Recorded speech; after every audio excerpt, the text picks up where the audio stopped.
Music and Booze with Mo is co-produced and distributed by Nitty Grits, the media division of the National Food and Beverage Foundation, changing the world one taste at a time.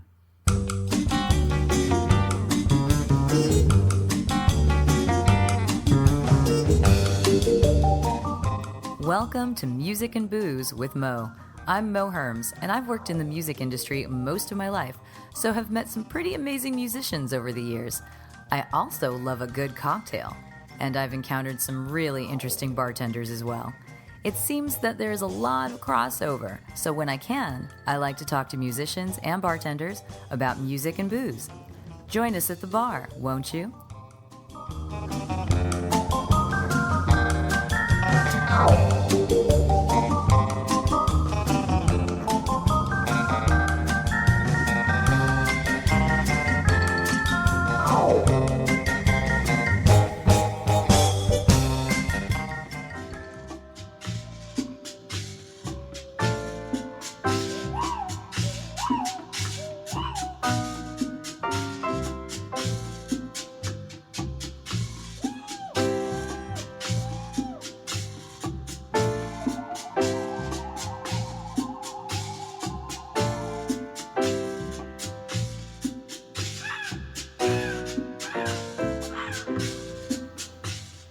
For the next few episodes, we'll be doing something a little special here on Music and Booze with Mo. It is my tropical summer of cocktails. I've never made a secret of my love for tropical and tiki.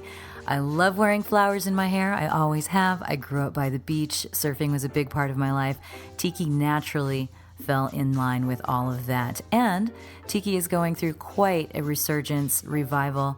There are many, many things going on in the tiki world and the tropical world, so I took it upon myself to talk to various friends and colleagues and new friends about their lives in the tiki world, and it's been tons of fun talking to these folks about their tropical creations and such.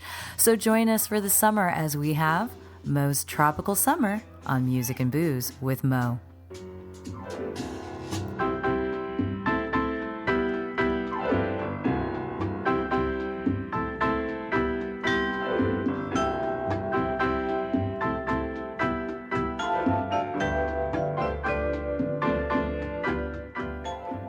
Music and Booze with Mo is brought to you in part by Barkeeper, a head shop for cocktail lovers located in the Sunset Junction area of Silver Lake. Stop by for barware, vintage glassware, a carefully curated selection of spirits, and one of the most impressive collections of bitters anywhere. That's Barkeeper in Los Angeles. Check them out online at barkeepersilverlake.com, or better yet, just head on down to the store. Hi, everybody!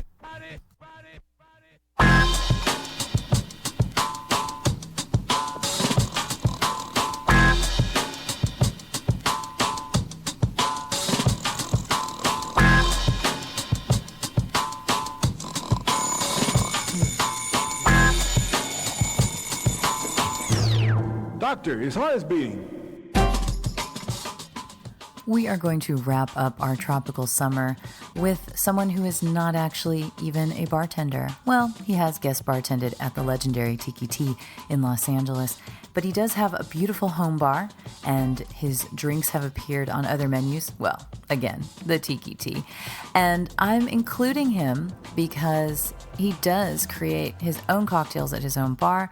He's well established in the Tiki community. He's been involved in it for a couple of decades, and he has his own podcast called Inside the Desert Oasis Room, where he interviews all kinds of people, and many of them touch the tiki world either in terms of creating liqueurs or creating mugs or being bartenders, all kinds of stuff. So it only seemed fitting to wrap up our tropical tiki cocktail focus with someone from that community who has espoused the wonders of that whole genre way more than I have. I just like the booze and the music. So what did I get together with this friend and talk about? Music and booze. This is Adrian Eustaquio. He's a good friend. He is my bar husband. I'm his bar wife. We drink a lot together. And He knows a thing or two, so enjoy this one. It's fun, it's kind of different, and after this, we'll get back to our regularly scheduled cocktail programming. For now, one last dive into the tropical tiki world. Actually turned it on so we could start going. So I'm going to actually start by explaining in that when I started this show, I did it because I kept meeting all these former musicians who had turned to bartending or bar ownership or something like that. And I thought, man, there's so much crossover. And I just want to... There totally is. Yeah. Well, there's crossover in the creative communities, right? And I think it's all similar. So so you've got some fantastic musician that turns around and becomes a really great creator of cocktails. They're probably great cooks, too, half the time. Not always. Sometimes they just like... if they're a band leader or something, they just like kind of having everyone around and they create a community for themselves. So they've got a bar and now it's a new community and everything like that. So you, Adrian, I am breaking my rules because you don't own or work in a bar. I work in the Desert Oasis room. Yes. And I own it too. And you own it too. So this thing, you are my first, probably my only, but first and last home bartender. Maybe, I don't know, but kind of the reason for it is you and I have talked so much about just each other's podcasts and just these communities in their entirety, and we both were like, you know what, this totally works though, because I think so, yeah. You have done a lot for the cocktail community. Plus, you're kind of like an unofficial rep for Tanduay Rum anyway, aren't you? Yeah, kind of. Official rep? Well, I'm not an official rep. No, I'm not an employee or anything like that. I'm not on their payroll. But I do endorse their product because they endorse my podcast. Yeah, so totally. As a sponsor on Inside the Desert Oasis Room,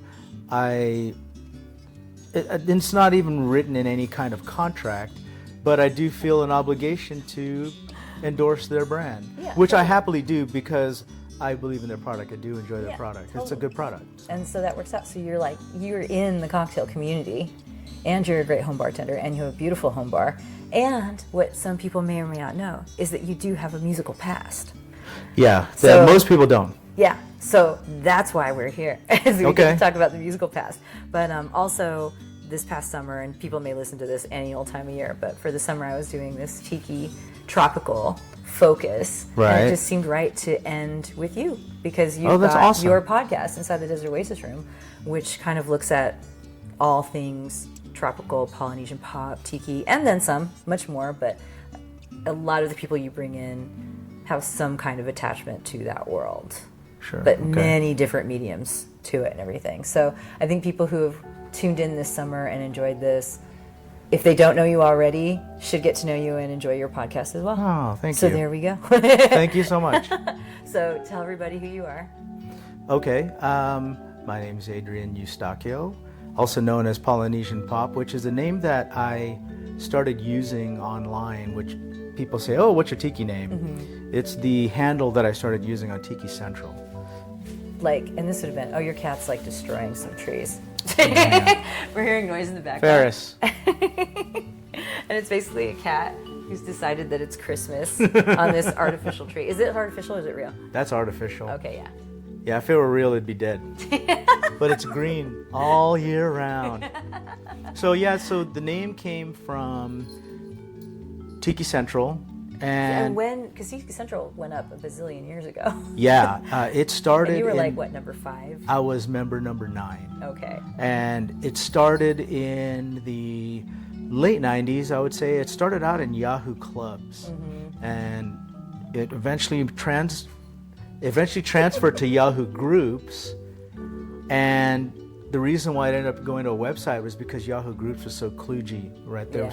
We had lost a lot of the features that we had in Yahoo Clubs, like a gallery and some of the organization that it had. And so Hanford said, hey, I could build something on a website. He actually didn't start the club, or he didn't start Tiki Central. It was started by somebody else. But he was the one who chose to help out by putting it on a website, and that was in 2002, so it was a couple years later. So you've been Polynesian Pop for a very long time. Yeah, and the reason why I chose that name was, there's all these different eras, right? There was the Cubist era, and the Art Deco era, and the Pop era. what Sven Kirsten coined the Polynesian pop era was the era in which we had this proliferation of tiki bars.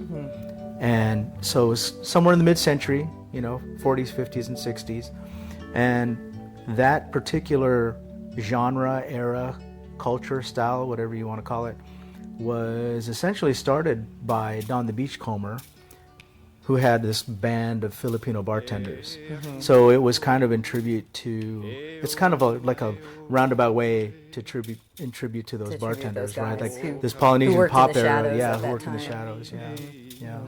So you've been involved in that world a lot, but you have your own home tiki bar, which you built when? I built that in 2010. Well, that's the second version of the Desert Oasis room, because I had a version at the house that I lived in before this one that was not as elaborate.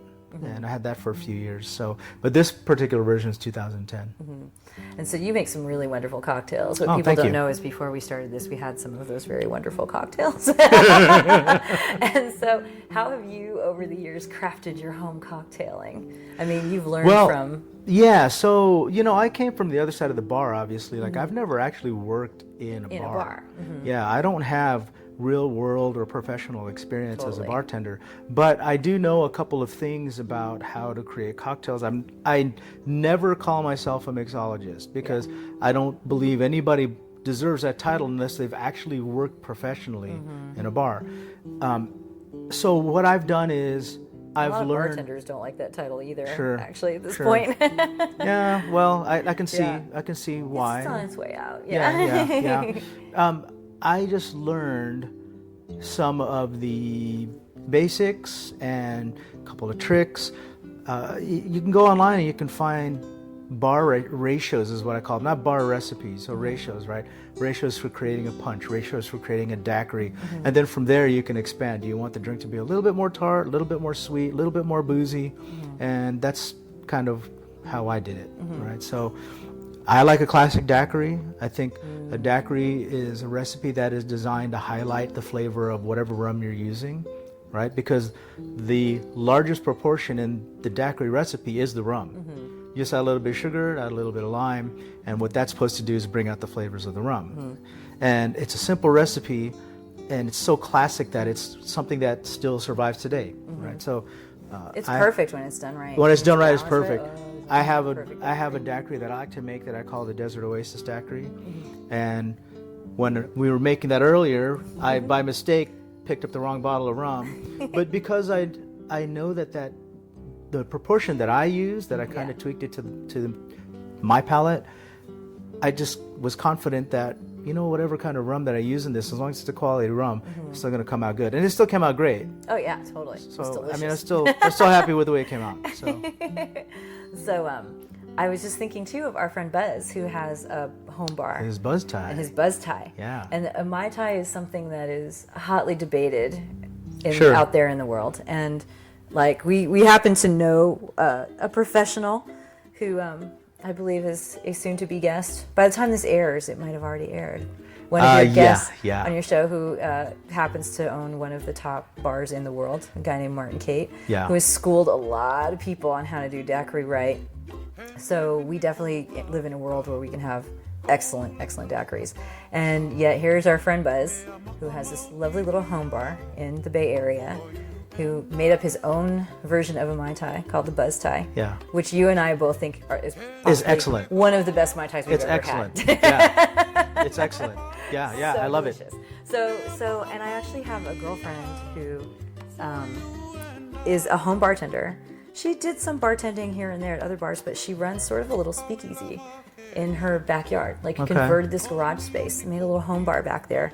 And she recently just won a regional Bombay Sapphire competition and is going to London next week to compete with this recipe that she came up with. And some other friends of mine in the business were like, we just love that here was this woman who was competing against 12 guys, one other woman, at the main competition. They set these two women way off in a corner with their recipes, and these two women won first and second place respectively. All the guys got dogged, and these guys were from one guy was from Undertow, right? These highfalutin bars in LA, San Francisco, all this stuff, and these two girls won. And what's interesting about it is that this woman more or less just runs a home bar.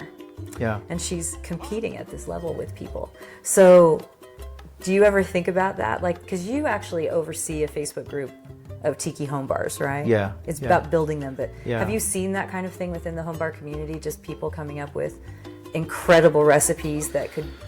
There are, and that's the thing. Ron Maseko. Ron Masesco's one. George Romero's one. That He is comes true. up with great cocktails. That is true. And he's a home bartender. It's just understanding, again, I think, these ratios. Yeah. Right? Because, it's not really that complicated. But if you're going to guess, it's just like cooking, right? You can't kind of guess. You kind of have to have an idea of, how much sugar or how much salt or what flavors work together. You still got to have an idea. Even if you're winging it, you got to have an idea of how these proportions and these flavors work together. What are It's some the of your same thing with favorite things that cocktails. you've come up with while you've been goofing around back there in your room? Because you've definitely toyed with ideas and recipes and made some fantastic cocktails. Oh, thank you. That's What so are some nice you of you like? to say. So, I kind of have a sweet tooth. And I'll say this, the classic tiki cocktail is more tart than sweet. There's a lot of grapefruit, a lot of lime, a lot of lemon. So there's a lot of citrus in these old tiki cocktails. I tend to like something that's a little bit sweeter. So if you've tried the blood punch, you will try that drink and say, oh yeah, it is tart. So it is kind of a tiki drink, but it's also sweet at the same time. And I do the same thing kind of with the daiquiri, right? I have some lime in there, and I also use a little bit of simple syrup in there. But I think that what I like to do is I like to combine the sweet and the tart and try to balance those out. So, and I'm not the kind of person that really likes a boozy drink either. I do like a drink that like has a little refreshing. bit of a boozy taste, but not overwhelming. So I don't know if that answers your question, but that's kind of what I go after. So I'll start with typically a punch recipe or a punch proportion, and then I'll modify it from there. Now, haven't you had one of your drinks pop up on the Tiki Tea menu? Yeah, that was the blood punch. Yeah, the blood Yeah, punch. Is yeah. it still part of the menu? No, because they have a ran out hard of some time. ingredients? Yeah, they have a hard time getting the fashionola that I like to use. So, yeah, but Well, it see, is- and that's a little bit of what I was talking about. This woman who won this competition, right, with her home bar concoction. We've got Ron, who's a tiki person who came up with a drink called the Reverb Crash. yeah. And that was a contest on... It was a contest on Tiki Central. So it, again, was a home bartender kind of deal. And people submitted their cocktail recipes. And then there was a panel of esteemed judges. And these were judges that have a palate that understand balance and understand craft cocktails and understand, the old tiki style. And Ron won the first contest. And with his that drink drink. is on the menu at Ventiki. It's on the menu at That drink's on Ventiki. the menu at They Ventiki. also had it on the menu at Don the Beachcomber, and I believe they have it on the menu at Tonga Hut, or maybe it's an off-menu item. But you can order it in I more than feel one like- place. Yeah, so it's Yeah, out yeah. there in the It's out there, world. yeah. So what about your blood punch? Do you think that might get out there in the world a little bit? I don't know. I have mixed feelings about getting it out there because I like having something that when someone comes here, it's something they can only get from me. Yeah. It would be an honor if it were in another bar. I mean, like Tiki Tea is kind of the bar that I like to hang out the most, so it's kind of cool that it was on their menu for a little bit. I should say it was supposed to be on their menu permanently. It was an off-menu thing that you could order while they had the ingredients. I was going to say, you just made it too complicated for him. Yeah, I know. Well, the thing is, I told them, okay, you're going to need to buy this, you're going to need to buy this, and then I'm going to show you how to make this, and then they were just having trouble getting some of the ingredients. So I can bring in my own ingredients, but it won't last very long because whenever I do, people order it that day. Yeah. It's a very popular drink, and then the ingredients are gone within a couple hours. Yeah. So you're going to have to tweet it or something or whatever the cool thing is now. Put a Whatever picture on it is. Instagram and be like, get down here now. Whatever You it got is. 3 hours. It was like the early days of the Koji trucks Right. or whatever. You got online to see where they were, Right, and it was right. like a 3-hour line. But I did get to mix it there behind the bar myself. Yes. So which was I think really I was there neat. that day. Wasn't Were you it the there? day of one of the anniversaries or something? What was the occasion? I don't know. I was back there for about an hour and a half. There was an occasion because I remember. I maybe got there right when you were done. Yeah, there's pictures and stuff online, and as far as I know, I'm the only guest bartender that's ever been behind that bar. So guess what? You were a guest bartender at an At the actual Tiki bar. Tea, yeah, At so, the Tiki Tea. So yeah. this takes you a step a little bit out closer of- to the requirements of your podcast. Yeah, right. Well, let's go to the other requirement, and you and I have talked about this. I know you've been waiting to talk about this. Okay. Let's talk about your music days. Yeah. You were like DJ Wiki Wiki Whack and all that. So, yeah. Because I know people don't know about this. I mean, some people do. Most people don't. So, Everyone thinks you're like a reggae guy, which you well, are. because that's so okay. I'll get to the DJ thing in a minute, but I want to say this about the reggae thing, and we're going to circle back to this after I talk about the DJ thing. Like I was listening to reggae back in the 80s. Yeah. Before I was into tiki. And it was one of these things that, young guys that surf, they listen to reggae. Yeah. Young guys that smoke weed, they listen to reggae. Young guys that, hang out. At the beach. You hang out at the beach or wherever you're I hanging grew up in out. San Diego and Beach Town, dude. I know. You're all playing this. Bob Marley or you're playing Steel Pulse or, Oh my God! I I remember was one singing of those Steel guys. Pulse with you one time. Where were I was we? one of those guys. So I don't know. We were. Do you remember that though? No. We were somewhere. What were we singing? Bodyguard. I wouldn't like your job, snakes in the grass. We were singing that, or maybe it was that roller one? Was it skates. roller skates? Could have been roller skates. Roller skates. No, it wasn't roller skates. What's the other one besides Bodyguard? There's another song There's on a that whole same bunch. record. I don't know. Taxi driver. I just remember being somewhere with you and a Steel won't stop Pulse for me. song came on, and you and I sang like almost the entire song, and I'm all, dude, I cannot believe I remember this much of this song. Steel Pulse, man. I mean, like. Stepping out, open sesame, here comes Rastaman. Abracadabra, catch me if you can. I know you find it hard to believe that I am the genie of your life, and I can do anything you wish, but right now I'm commanding you to dance.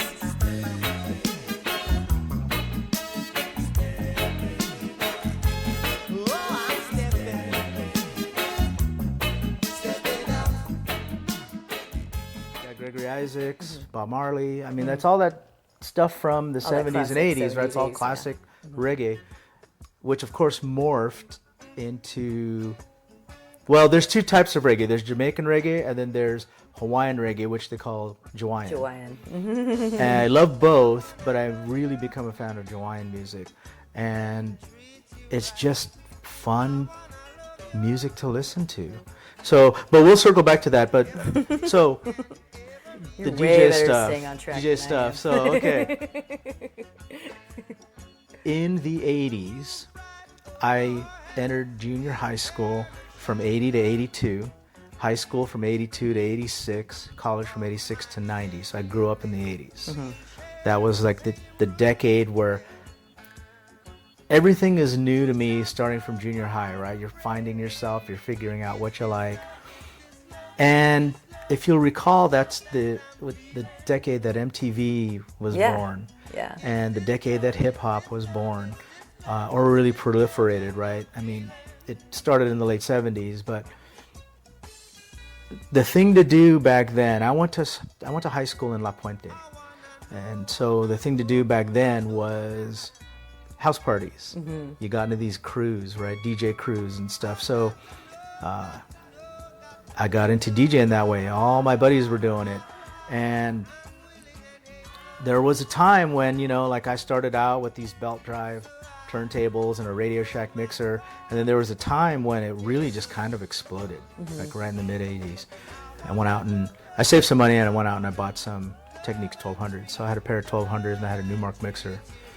And We're all nodding. Yeah. Yep. and That was the setup. I really got into it. So somewhere in the mid 80s, had the direct drive turntables. Now I had the SL 1200s. Took the rubber mats off of them, put some felt pads on there, put some Shure needles on there, and I would spend hours upon hours just playing with my turntables, and started picking up on some tricks. You know, I had friends that were doing stuff, and so we'd pick up on some tricks and teach each other how to do scratch tricks, and you know, transforming and mixing and phasing and all that kind of stuff. These were all terms that were, you know, the techniques that you could do on these turntables. And again, the big thing was this party scene, right? So everybody had their crews, everybody had parties, and we kind of took it to the next level. I ended up joining this crew called Spectrum Productions, and they were the premier party crew in LA. So I would say even Los Angeles County, because it wasn't even Orange County, it was all LA County. Yeah. And there was a guy there who ran this crew. His name was Jimmy Corpus. I don't even know if he's still alive, because back then in the 80s he was in his mid-40s. And we would rent dance halls, and so we'd rent out the ballroom at the Hyatt Regency downtown, or we'd rent out a ballroom or big rec rooms at the different colleges, Cal State Fullerton, Cal State LA, UCLA, and we would put these flyers together and we'd promote these things, right? And thousands of people would show up. Wow. Yeah, it was crazy. Wow. Yeah, thousands of people would show up. They'd have these long lines, everybody get dolled up, and it was just a big empty room where we'd set up. But we would set up all day. So we'd get there in the morning, we'd set up light trusses, we'd set up these giant Sherwin Vegas speakers that were like, they were these giant boxes that we would tower up, you know, stack up. And we would do these big dance parties. And we would do them sometimes with other crews or other guest DJs that would be in town from other parts of the world. And it was a big thing, man. I mean, like, it was a big underground thing. Like, it wasn't something that the general public knew about. Yeah, totally. You know, it's kind of like a house or rave thing, right? Yeah, I was going to say, it's like the rave stuff in the 90s and everything. Yeah, But this yeah. was like hip-hop mostly, or was it...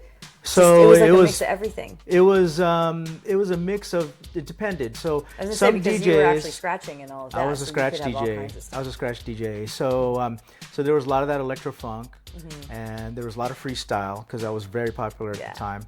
And sometimes you had like there was disco also, but it wasn't the same disco that was in the 70s. This was disco from the 80s, and a lot of that was like, you know, Taps, My Forbidden Lover, Trans-X, that kind of stuff, right?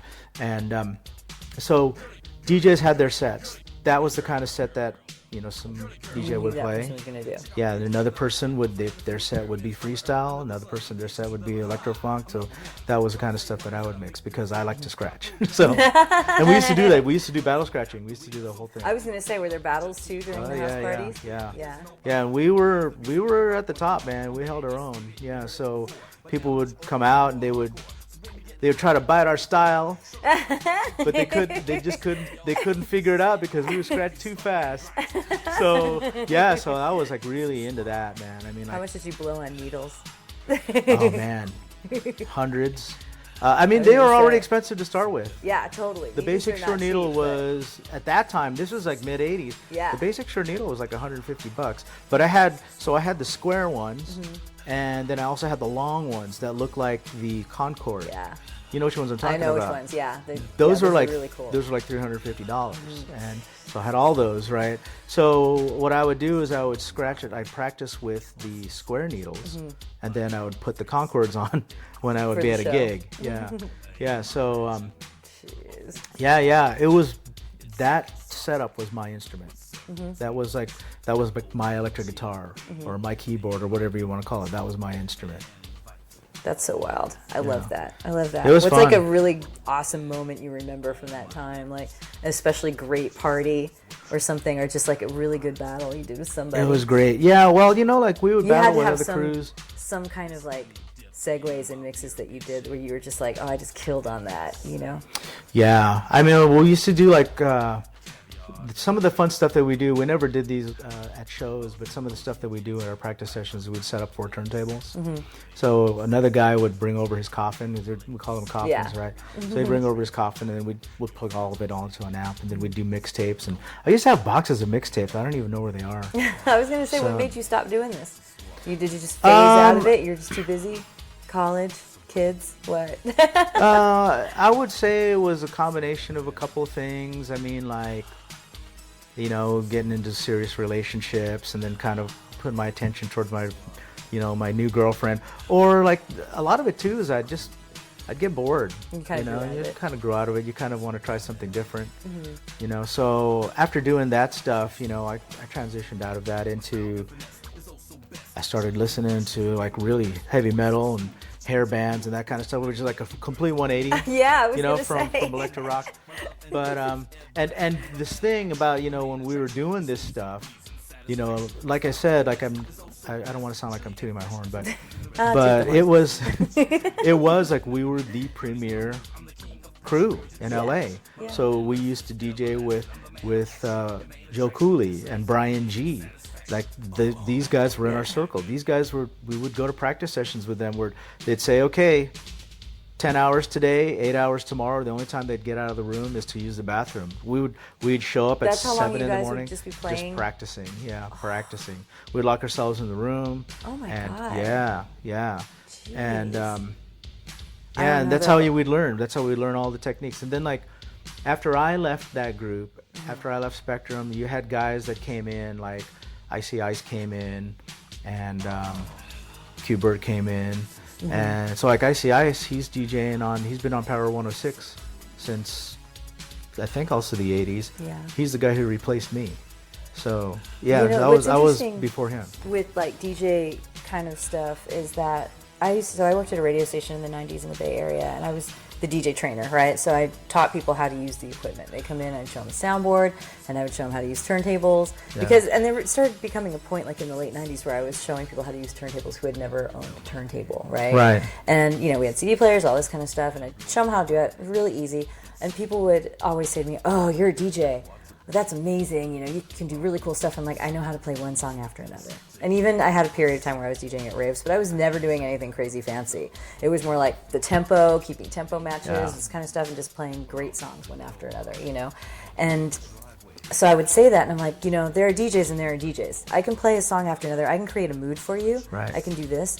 But the people who do the wiki wiki whack, that is a whole different skill set. That is difficult, and that is learned. It's totally different. Because you have to tune your ears and your brain in to hear that. Plus, you're adjusting pitch. You're doing this stuff to kind of make things match better. Right. And it's like painting, but you're literally painting with this instrument. It's an instrument. And it's live. People are watching you do it. They're listening to you do it. And you have to manipulate they it. all know, even if they can't figure out how to Yeah, so of course DJs watch other DJs, right?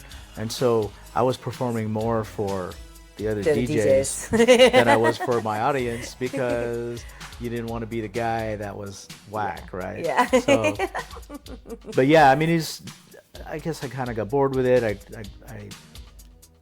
wanted to kind of expand my musical taste. I did like other kinds of music, even though I was centered on that music, but I thought, I'll give it a break. And no wonder you went to metal. So I went to metal, and let me try something different, right? And I hung on to my gear for at least the next decade, maybe another, I'd say probably at least another dozen years. I hung on to my gear, and then it was in the late 90s, and I'll tell you, people have regrets in their lives. And my biggest regret to this day was selling all my records. And you got rid of everything? I did. So, and here's what happened. So, like I was carrying it around from place to place as I was moving. And these are records. They're heavy. Yeah. And I had like... Oh, I'm down to like 500 at this point. Yeah, I was going to say, I had thousands of them. Thousands. I don't know how many crates I had. I'd turn them on their side and I'd stack them up and it'd fill the whole wall. Right? Yeah. And it was just taking up space. It was, it's hard to move. It's hard to move. And then, when I was married to my first wife, she's more of a minimalist. So it was always viewed negatively that I had all this gear, right? I had a coffin with two turntables and a mixer. You still had a coffin at that point. Yeah, I had it. It was all locked up, because I had these hinges that you could lock it up, and I could turn it up on its side and stand it up in the corner. And so I sold the tables first, but I got more for the tables, which actually surprised me because I had been out of the game for a long time already. and I put the tables on eBay. They discontinued those tables for a while, and they've brought them back, but they're not the same. They're not the same, and this is what happened. Yeah. I think they had brought them back already by this point when I had sold them, Mm-hmm. but nobody wanted the new ones. They wanted the OGs, Mm-hmm. and my stuff was pristine. I kept it like really pristine. It was almost like new condition, even though they were 15 years old. They looked and operated brand new, and I got double for each one than I originally paid for back in the 80s. Nice. So Nice. got my money back on those, and then and I hung onto the records for a long time, and then one day I just thought, you know what? Why am I hanging on to these? Mm-hmm. I could use the money, and I sold it. I could use the money, I could use the space. It went, and I know where they are to this day because I know the person who bought them. The entire collection? The entire collection. Really? Yeah. And I was gonna actually, say that his it must be wife, another DJ. his wife bought them from me for Him? him. Wow. And I still talk to her. So like, and here's the thing: he had a whole set of records like this, but they were long gone. So when she brought him all these Yours. records, he was ecstatic, right? So he had all these. But then, like, at the time, it felt like the right thing, and I let him go for super cheap. And to this day, it's my biggest regret Why? because I feel like I sold my soul. I feel like I sold a part of who I was. Do you think you would be listening to them? Would you bust those things out and listen to it? Because, I mean, it is... I justified it by saying, well, I could just get it on digital, right? Yeah. I could get all this stuff on digital. I could still listen to it if I wanted to. But I no longer can play my instrument. You know what I'm saying? Like, But you got rid of the turntables, too. yeah, but turntables is easily replaceable. Yeah, I guess. I could just go out and buy another pair of turntables and a mixer. I can't Because recreate. it's a curated collection. Yeah, I can't recreate of stuff a collection that took me years to build. Well, it's not just years to build, but you actually created new music out of those pieces. Yeah. Right? Yeah. So yeah, no, I Wow. literally felt like I sold part of myself. Wow. Yeah. And you still feel that way? Still feel that way to this day. And I sold that stuff like a decade I was ago. going to say, like a while Like a decade ago, yeah. Yeah. Aww. Yeah, so it's a God. bummer, but Well, I used to, when I left the radio station, I remember that I would have these moments where I'd really want to listen to something and then realize that I didn't own it. It was part of the record station's library. And I'd been at the station for like 10 years, so I'd gotten so used to those two things being interchangeable. I'd be like, oh, yeah, you don't have that. yeah, that's right. Be like, oh, wait, because that was where I like really expanded my knowledge of music Yeah. was when I worked at this radio station. Yeah.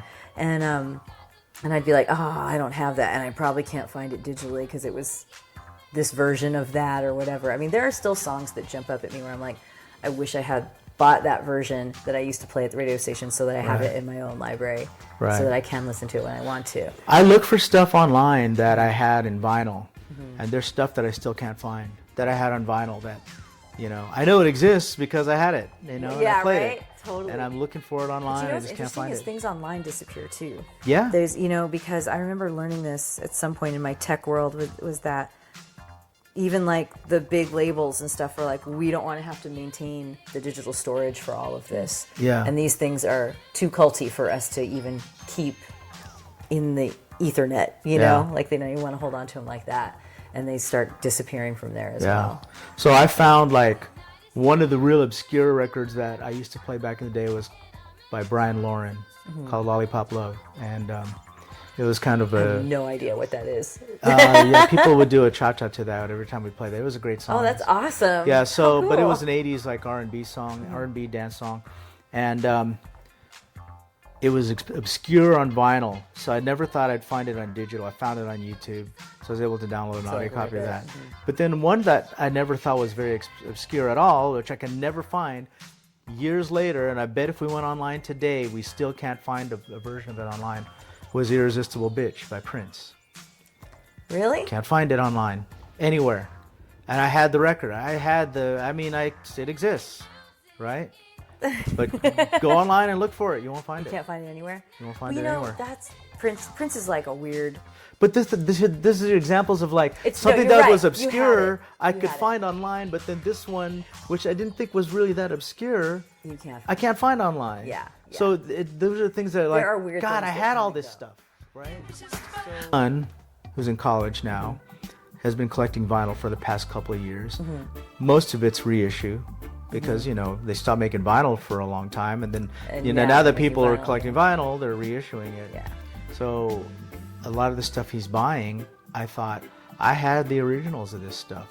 It would have been great to hand it down to him. Yeah. He's buying reissues. Yeah, well. Right? And that's that kills me. It kills me that if I just hung on to him a little bit longer.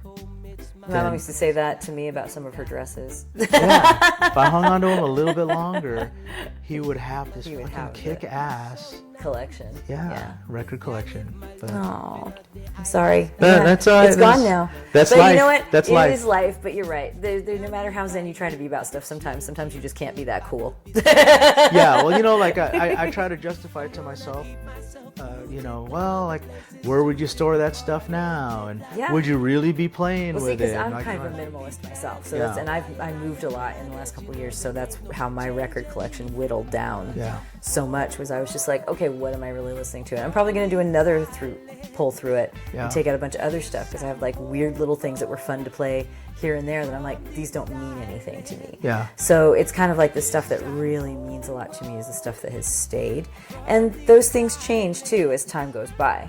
Yeah. So it's funny because a lot of the stuff that I have in my collection still are like 80s things because that was when I was learning, when I was a kid and I was learning about all this stuff. So I have very sentimental attachment to that stuff. Yeah.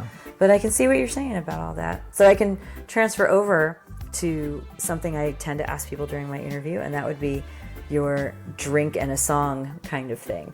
Because you've got like a collection from the 80s, from the 90s and stuff. So it's always like, Okay. what's a fun drink you can have while or maybe it's something you make for yourself that you have while you're listening to a certain record, Ooh, great question. Yeah, when I'm talking to bartenders, it comes up. A lot of times they're like, well, when I'm home, I don't make myself drinks. I just have just maybe sip on some whiskey neat or have a beer. Yeah. But you actually, when you're home, are making yourself drinks. Sometimes, I for the most part, I don't. It's only when friends come over. When friends come over, and of course, So you're a social bartender. family parties and things like that. I'm a social bartender and I'm a social drinker. I've never actually, believe it or not, thought about pairing songs up with drinks. Well, now you get to. I'm gonna have to give this a try. So I have a. This is a whole nother Desert Oasis party that you have in the future. Well, you know what's Have a little menu. what's funny is that I when I like to play around and really not, and I just feel like, I'm gonna have like this and this and just do something Goof around real. with a daiquiri variation or whatever. Yeah, when I'm just goofing in there, I do have a playlist that I play around with. That the tiki people and the cocktail people probably despise, which is the reggae stuff. And again, this goes back to when I stopped doing the electro funk and I started listening to other things. I got into listening to hair bands. I never dressed the part with the hair band stuff. I was spending a lot of time at the beach surfing and all that stuff. So it was really like the reggae stuff was really what I attached myself to. And that's what I listen to when I'm messing around in there. If I'm cleaning in there, I listen to a lot of reggae. Actually, that's most of what I listen to. Anyway, even today, it's morphed into more Jawaiian music, Jawaiian reggae, because Jawaiian reggae, when people say like, well, why? I don't get it. Why the Jawaiian stuff? And I'll say to them, well, Hawaiian music. There was a genre at one time, right? There was hapahali music, and then there was instrumental Hawaiian music. But the young kids don't listen to that stuff. The young kids don't listen to hapahali. The young kids don't want to listen to like the traditional Hawaiian music either. So they've basically adapted reggae music as island music. And they've taken that music and added their personality to it by adding ukuleles and their style of singing, and now you have Hawaiian music. When you go to Hawaii, whenever I go to Hawaii, that's what I want to listen to. Yeah. I don't want to listen to pop music, and I don't want to listen to anything else. I want to listen to what they listen to in Hawaii, and it just hooked me, right? Yeah. So, and this is years and years and years ago, right? So that's what I listen to like 90% of the time. So I was into that today. So it's probably safe to say that you'd be listening to some Hawaiian band while you're having a cocktail. I would say that. But I also... For the listeners, rattle off some of these Hawaiian groups. I've heard you interview some of these folks. I have interviewed some of them. Because I don't know if the non-tiki folks that would tune into this podcast would know what that is unless they're, Hawaiian folks. Okay, so... Because Hawaiian style was something that I only became aware of like in the last decade or so, really. Yeah, it's been around since the 80s. Yeah. Yeah. So some of the popular ones right now would be like the Jimmy Weeks Project, Sons of Zion, Rebel Soldiers, Kaloe Kai, Sammy J, Jordan T, J Boog. Those are kind of the big names right now. I like all those guys. They're all fun. Trouble Theory. Trouble Theory's been on the show before. Jordan T's been on the show before. CRSB's been on the show before. So these are all Hawaiian reggae bands. And by the show, we're talking about your podcast, which we'll plug in Inside a minute. the Desert Racism. Yeah, so, well, I've been trying to kind of penetrate that scene. It's tough. The tiki scene, which, people that are tiki people actually think is a very big scene, is very, very minuscule to the Hawaiian reggae scene. That scene has got hundreds of thousands of people. Yeah. It's huge. It's giant. So it's harder to penetrate that scene because it's very well established. Like those artists are in a lot of ways unreachable. They're reachable and unreachable at the same time. Like in Hawaii, they're very, very popular and everybody knows who they are. When they come to the mainland, it's the complete opposite. Nobody knows who they are, but that's changing. Now when you go to a lot of their shows here in the mainland, when they tour out here, those shows are selling out now, and it's hard to get into some of them. So those are some of my favorites. So what drink are you having when you're listening to the Hawaiian? Oh, I'm drinking something that's probably fruity. I like a good, like a pina colada. And I like a good one. If it's made well, if it's made right, it's an excellent drink. Oh, yeah. And it's an island drink to me, right? So if I'm drinking something like that, or I'm drinking some kind of, like a lava flow or something, or a blue Hawaiian, or something to that effect, that's what kind of matches. But sometimes I also get a mood, believe it or not. I really love the old standards. I'd say like some of the Rat Packy stuff, but I like variations on that. So it doesn't have to be Rat Pack authentic. Some of the people that are, modern day musicians that are doing their take on that, I really love that too. So like Diana Krall, I love her. She's a great artist in that. And believe it or not, people are gonna, I can already hear it. People are just doing. Getting ready to get ripped to pieces. I'm gonna get ripped to pieces right now. Standards. When it comes to standards, I like listening to Steve Terrell. And this is the one that everyone's going to freaking kill me. I like listening to Michael Bublé. I don't hate Michael Bublé. Standards. Oh, I'm getting a thumbs up. Getting a thumbs up.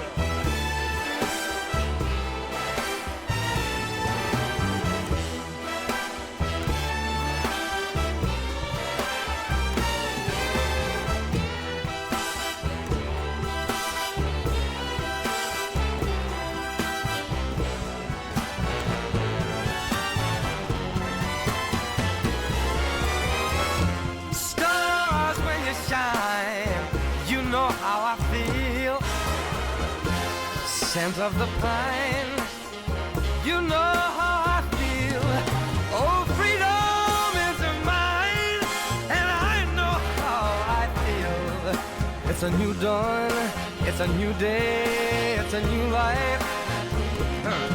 It's a new dawn, it's a new day, it's a new life. It's a new dawn, it's a new day, it's a new life, it's a new life for me. And I'm feeling good. I'm feeling good. But I don't want to sound like all I listen to is reggae and standards. I mean, I really like almost anything. Yeah. So Well, it's not because you also talked about hair metal. So obviously you still have, I'm sure that you still like listening to that stuff from time to time. And you were playing all that electro funk and grew up in the 80s and everything at that time. Electric funk, hair bands, reggae, Hawaiian, standards. I also like, and I actually really love yacht rock. I know a lot of tiki people don't like that, but I love it because it's very nostalgic to me. Another thing that I really like is classic rock. So, there's people that they make jokes about the Eagles. I love the Eagles. I love the Eagles. I love Steely Dan. I love listening to disco. I love 70s disco. I love 80s disco. I love surf music. I love surf instrumentals. And I love the Beach Boys. I love Jan and Dean. I love rockabilly music. I love Elvis. I love all kinds of But to me, I think genres. you have to do what you were doing when you were doing the scratching and the mixing DJ stuff. The best DJs that I come across like so much music that they surprise you. You get the beats and you get all this stuff that you throw in there, but then they surprise you by throwing in some sort of break that is unexpected and works still somehow. And I think you have to have a really wide knowledge of music to be able to pull those. I love rabbits out of I hats. love almost anything. like new wave music. I love ska. It's all good stuff. I especially love the 80s ska. I love the second wave. I love like the Rude Boys. I like the Selector, and I like who are All that some of two-tone this stuff. all the two-tone stuff. Yeah. So it just, the mood has to be like whatever the mood is. If the music fits, it's the best. So when you're drinking a pina colada, you're listening to Hawaiian. we did a crawl. So we would do these crawls that were themed. So we did a crawl, we called it an old-fashioned crawl. Yes. And we would go from bar to bar and we'd order old fashions and we'd compare their old fashions. Well, we've done Blue Hawaii crawls, we've done Mai Tai crawls, and we did a pina colada crawl. And what was great about the pina colada crawl was we started in Seal Beach and we met at O'Malley's. We met at a bar called O'Malley's to plan our escape. And so met at O'Malley's, had lunch there, talked about which bars we were going to hit. We hit all the bars, and at the end of the day, we went to the Cape, went to the dunes on the Cape, and it was actually even raining. So so it was all themed. And of course, what were we listening to when we were going from stop to stop? We're listening to yacht rock. Yacht rock. You got to listen to yacht rock. Coladas. Yeah, totally. So So there you go. My birthday is actually on Pina Colada Day. Oh, is it really? Yeah, July 10th is Pina Colada Day, and that was also my birthday. And not this year, but last year, I was in London, and I was at Mahiki.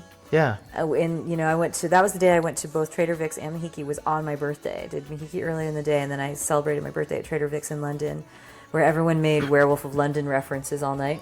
Sure. Because, the song, the Warren Zevon song. Yeah. But I was like, but I was at Mahiki earlier, and it's Pina Colada Day, not national, because I was obviously in England. And they were doing a special, and I was like, well, happy birthday to me. I'm going to have some pina coladas. Have you been to Puerto Rico? No. So you need to go to the birthplace of the margarita. I'm sorry, the birthplace pina colada. of the pina Oh, is colada. that where it is? No, The birthplace, so it's contested. It's heavily contested. All those birthplaces are. Hilton Carib claims to have invented the pina colada, and Barraquina also claims to have invented the pina colada. And when we were in Puerto Rico, we went to both. And Barraquina is in Old San Juan. If you've ever been to Old San Juan, it was built like 500 years ago, cobblestone streets. Wonderful. And the hotel, or the Hilton Carib, is on Condado Beach, and it's very glass modern and and they have like pina colada stickers and stuff all over the place. They have a bar called the Pina Colada Club, which is very bright and sunny and stuff. And because Barraquina looks very old school, I kind of believe that. Yes. And so I went home after this, on this trip, and then looked this up. Okay, let's come down to the nitty gritty and see who's got who's more legit, got the better, the better history and the better story. And it turns out that there's actually, some people believe that the pina colada was invented before either of those two places started. Really? Yeah. So the plot thickens, right? So it becomes even more mysterious. But it's somewhere. But what I'm saying is that your birthday's on Pina Colada Day, you need to do that one Yeah, day. You no, need to I go to totally Puerto do. Rico, and you need to do that as a birthday trip and have Pina Colada on your birthday. I like the way you think, Adrian. This is why you're my bar husband. See? And yeah, this is why we do. So what people miss is he's my bar husband, I'm his bar wife, because I'm not married and he has a wife that can't drink. So Yeah, we and we gotta always make end this up at the work. same bars, and so and it all started because When I I wasn't may working get on as a much. plane and go to a bar somewhere, and then Mo will walk in. Of course, she's here.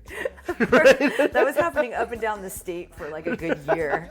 It hasn't happened in a while. I know. Because I've been too busy, honestly. I'm not keeping up with you right now. I'm being a bad bar No, wife. I'm just actually I don't really go out to as many Not bars as as I many. used to. Yeah, but it was like for a while it was just happening so much that it was like we weren't even blinking anymore. Oh, hey, yeah, of course you're here. Yeah, of course you're here. We don't live in this town. Hey, how's it going? Well, that might be a good note to end everything on, is now knowing this pina colada thing is just the thing. I'm going to, yeah, there we go. I'm planning. I think you'll enjoy planning it. for my future. Yeah. Oh, I have a feeling I would enjoy it. Yeah. I don't think that's too much of a brainer Yeah. kind of thing. So anything you want to tell people about before we sign off? I mean, we've mentioned your podcast.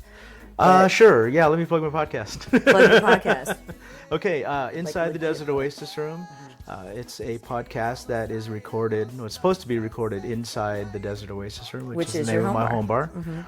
And it is tiki, cocktail, surf music, lowbrow, all kinds of these genres that blend in together. It's seriously art, cocktails, Yeah. you know, all kinds of stuff. Music, everything. Music, all that kind of stuff. That's all part of this kind of subgenre related to the tropical lifestyle. You can find it at desertoasisroom.com or at any place where you find podcasts: iTunes, Google Play, Yeah. TuneIn Radio, Stitcher, Podcast Addict, Overcast, all that stuff. You got it all dialed in. I figured out iTunes, and after that, I don't know, I can't figure out this RSS feed business. We'll do that. Yeah, Yeah, we we'll can figure we that can out. figure that out for you. And then you're also Polynesian Pop on Instagram. Polynesian Pop on Instagram. And there's Inside the Desert Oasis Room on Facebook as well. That's right. For anybody who does that stuff. Cool. Thanks so much. Thank Adrian. you. Thank you so Any other much. musical tips you want to pass out to anybody? Yeah, you know Besides, what? don't sell your vinyl. Yeah. No, I will say this. You know, in the scene that we are in, this whole tiki scene, there's what's cool and what's not cool. And you know what? Like what you like. Don't have to explain. You know, don't make excuses for like what you like, right? If music is so personal, right? I get a lot of shit for liking reggae, especially Hawaiian music. Actually, that makes no sense to me in this community that you would get hassled by that, because it's beachy and tropical and, you know. all Yeah, this, but it's quote whatever. unquote, it's not tiki. You know, whatever. it's not exotica. I like exotica, right? It's not hapahali. I like hapahali music. It's not surf. I like surf. But I can like other things too, right? And so people give me hell for it all the time. They think it's uncool, whatever. But you know what? If you like going to Hawaii and you tell them you don't like this stuff, oh, this stuff, you know what? You are not going to be you're not going to be looked upon very positively. Oh, totally. You know, that is the music that the locals listen to nowadays, and it's times have changed, you know. But like what you like, and don't make any excuses for it. Don't let anybody make you feel bad about liking what you like. There you go. Words of wisdom. There you go. I always feel that way anyway. Yeah, yeah. Awesome. Thanks, Adrian. All right, cheers. If you like pina coladas and getting caught in the rain, if you're not into yoga, if you have half a brain, if you like making love at midnight in the dunes on the Cape, then I'm the love that you've looked for. Write to me and escape. Mucho mahalo to my very special guest, my bar husband, Adrian Eustaquio. He is quite a fun person. I just love that he's got this musical background that doesn't mesh with what you would think of when you think of tiki people, but that's one of the glories of that community. There's a little bit of something for everybody there. You can have a home bar and have your drink show up in a real bar. You can make really great craft cocktails within your home bar and be recognized on a national level. You can listen to any kind of music you want. You can be a scratch DJ and wind up being one of the princes of Polynesian pop. So if you want to follow him on Instagram, it's at Polynesian Pop. Look up Inside the Desert Oasis Room to find his podcast, and there's also a Facebook and website for all of that as well. Thanks so much for tuning in. More to come.